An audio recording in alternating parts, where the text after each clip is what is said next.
अगर हम सीखना चाहें, ज्ञान प्राप्त करना चाहें, तो इस प्रकृति के कण कण के अंदर ज्ञान बिखरा पड़ा है, हम समेट सकते हैं। लेकिन हम कभी शांत और स्थिर होकर देखते ही नहीं। प्रकृति की हर एक चीज हमें संदेश देती है कि मृत्यु सत्य है। कैसे?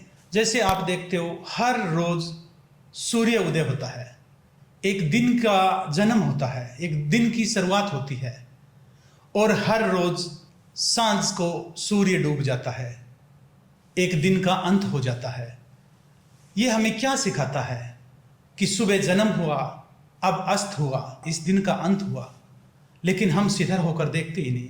हर रोज सुबह फूल खिलते हैं, नए फूलों का जन्म होता है और सांझ को मुरझा जाते हैं।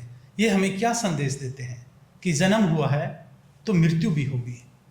आप हर रोज बच्चों का जन्म होते हुए देखते हो, सुनते हो कि फला के लड़का हुआ, लड़की हुई, रोज देखते हो, और रोज सड़क के ऊपर अर्थी को जाते हुए देखते हो।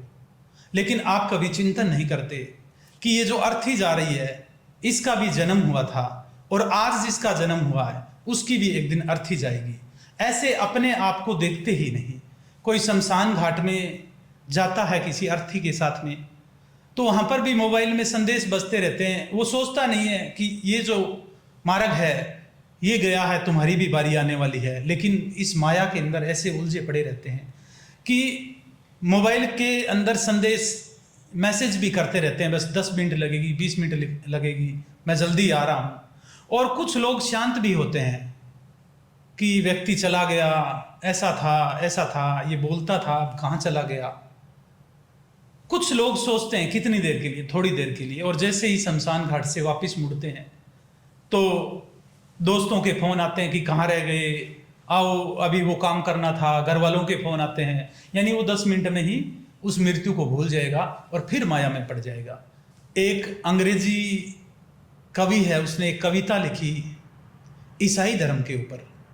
क्या कि जब पहले कबीले के अंदर कोई मृत्यु हो जाती, कोई ये दुनिया छोड़कर जाता, तो चर्च में घंटा बजता था। तो कबीले के लोग पूछने के लिए जाते थे कि कौन दुनिया छोड़कर चला गया है।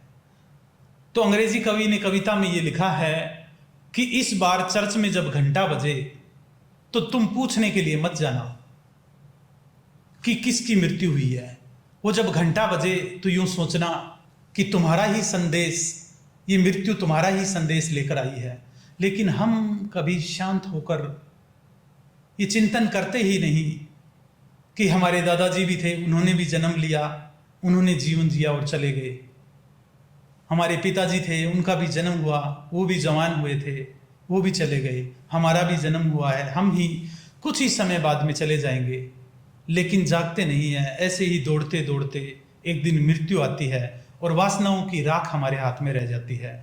तो प्यारे सज्जनों, आप अगर सीखना चाहो तो प्रकृति की हर चीज से आप सीख सकते हो कि सर्दी है तो गर्मी भी आएगी, सुख है तो दुख भी आएंगे, सूर्य उदय हुआ है तो अस्त भी होगा, फूल खिले हैं तो मुरझा भी जाएंगे, और जन्म हुआ है तो मृत्यु भी होगी। अगर आप स्थिर होकर देखोगे, चिंतन करोगे, तो आप अपने अंदर भीतर जाओगे और इन सवालों के जवाब ढूंढोगे आप अपने भीतर ही।